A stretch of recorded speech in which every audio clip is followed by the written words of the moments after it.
ਉਹ ਦਾਦੀ ਸਾਡੀ ਕੱਲੇ ਦੀ ਹੈ।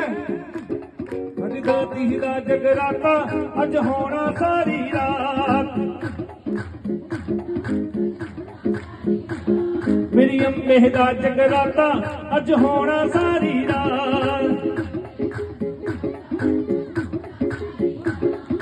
ਪੜ ਪੜ ਚੋਲੀਆਂ ਲੈ ਜੋ ਦਰ ਤੋਂ ਦਾਦੀ ਵੰਡਦੀ ਰਾਤ। ਮੇਰੀ ਦਾਦੀ ਦਾ ਜਗਰਾਤਾ